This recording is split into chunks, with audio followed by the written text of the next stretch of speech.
This is the Catherine Ferguson Academy. It is a public school in Detroit, Michigan. You may notice a couple of things right away about the students at Catherine Ferguson Academy in this footage and the rest of it that we've got. They're all girls, for one thing. And if you look closely, you may notice that some of them appear to be pregnant. Also, they're farming.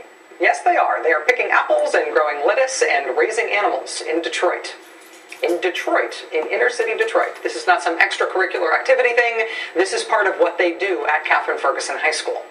The school is named after Catherine Ferguson, who was born a slave. Her mother was sold and taken away from her when Catherine Ferguson was 8 years old. When she was 16 years old, somebody bought her out of slavery for $200.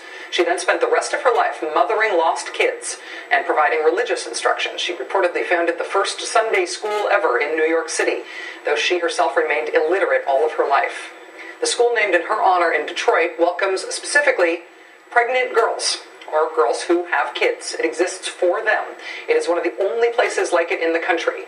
Your life isn't over because you got pregnant. There is still school for you, public school. There is a daycare on site to take care of your kids while you go to class. There is an expectation that you will get accepted to college if you stick it out and graduate from here. There's parenting classes and support alongside the rest of your coursework, but your coursework is for real.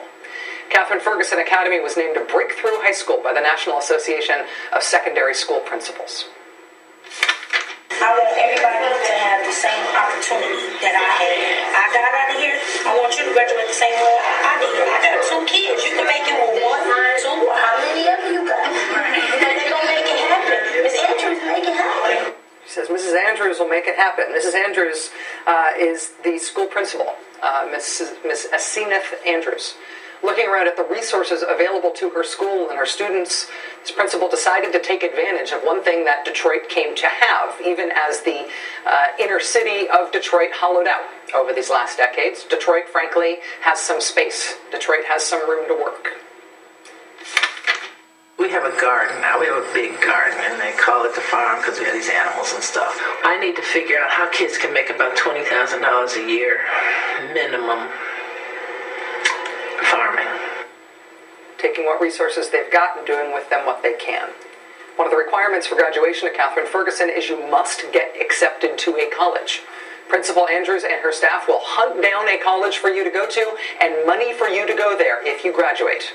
I do not want to pretend that this is in any way an easy thing, but if you come to that school as a junior or a senior, and again, you come here because you have become a very young mother or you're about to, from this school, Principal Andrews says you have a 90% chance of graduating. We spent time on this show this week telling you about another hard luck place in the great state of Michigan, Benton Harbor, where this month, to the outrage of many of the people in Benton Harbor, a state-appointed emergency financial overseer just took over the city. The mayor and the entire city commission were stripped of their powers. There's one man sent from the state in unilateral control of that city now. The city's elected officials are not running that city, not anymore. Emergency managers are not a new idea in Michigan. They've been around for a long time. The Detroit Public Schools have been run by an emergency manager since the last governor was in charge, a Democrat, Jennifer Granholm.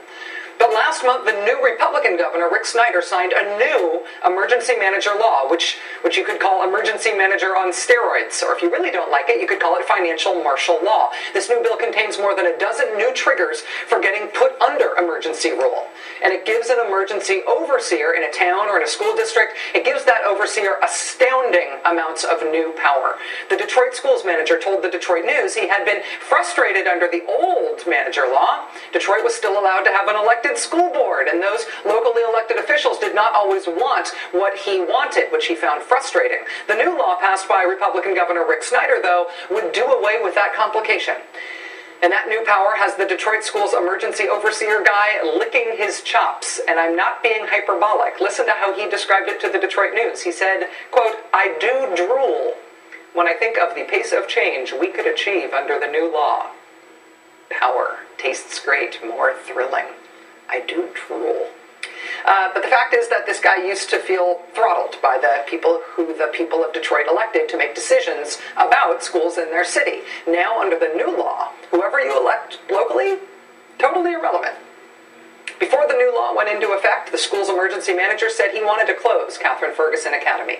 It was slated for closure last year as part of Detroit Public Schools emergency financial manager Robert Bob's plan to downsize the school system, but protests from students and community members kept it open. The manager wanted to shut down the city's special school for girls who were pregnant or who had kids, but protests, again, from students and community members kept it open.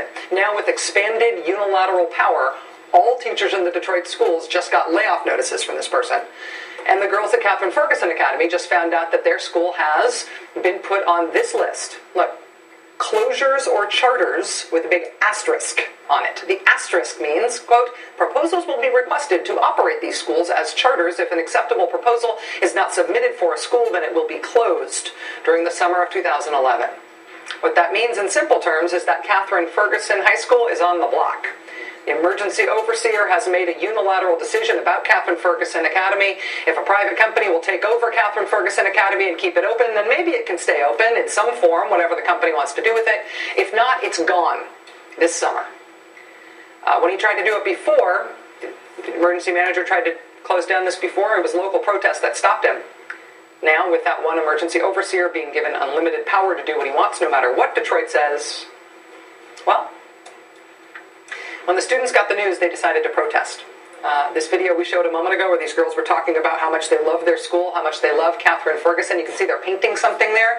What they're painting is protest signs. The video is from a sit-in at the school during spring break week last week. The girls got the news about what was going to happen to Catherine Ferguson Academy. They went to their school. They gathered inside. They made a collective decision to say, this is our place and we're staying. And then, of course, this is what happened next.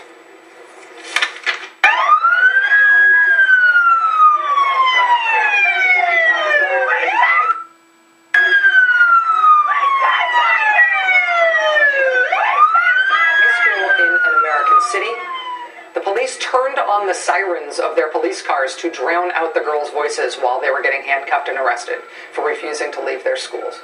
At least one teacher was arrested alongside them. The attitude of the teachers was really plain. It was, we can find a job somewhere else, but these young women, they can't replace this school. If we don't stand and fight with them for their futures, then they don't stand a chance.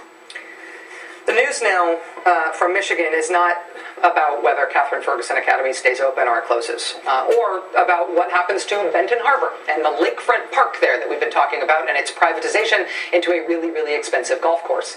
It's not even about whether there are political forces in America that want to drop the idea of public schooling, to turn schools into business opportunities instead, or to turn public parks into golf courses. Those political forces exist. They have existed for a long time. That is not new. What is new here is that this state has decided that local elections, locally elected officials, are a problem that has to be done away with.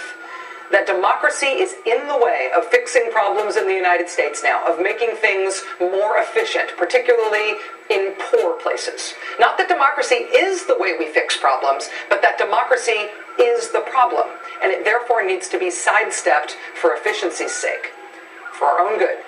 Governor knows best. This week, a columnist with the Kalamazoo Gazette wrote a thoughtful and smart column that frankly was really critical of me, really critical of us for our coverage of the takeover of Benton Harbor. The columnist's name is Julie Mack, and she wrote in response to our coverage, quote, "What's worse for Benton Harbor, a financial manager with dictatorial powers or an utterly dysfunctional city government?" Dictator or dysfunction? Dictator or dysfunction? Only two options? Really?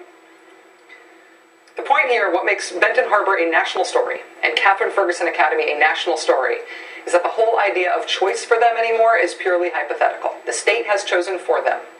And what they've got is, frankly, that aforementioned dictator.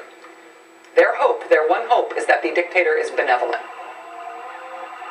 Is that how we think problems should get solved in America now? That is why Michigan is ground zero for American politics right now, at Benton Harbor and at Catherine Ferguson. I'll be right back.